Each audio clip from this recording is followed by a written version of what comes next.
जय महाराष्ट्र मित्रांनो, आज एकच प्रश्न विचारायचा वाटतो, आपण खरंच निरोगी आहोत का?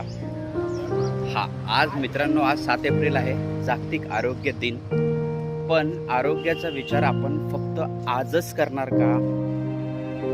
काय वाटतं? आजार झाल्यावर हॉस्पिटलमध्ये धाव घेणं खूप सोपं आहे, पण आजार होऊच नये यासाठी आपण खरोखर प्रयत्न करतो का?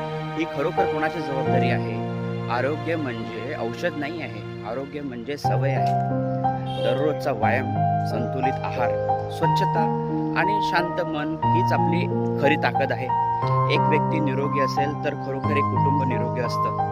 कुटुंब निरोगी असेल तर गाव निरोगी असतं. चला तर आज एक संकल्प करूया, माझं गाव आरोग्य संपन्न गाव. कारण निरोगी समाजच सुदृढ महाराष्ट्र घडवू शकतो.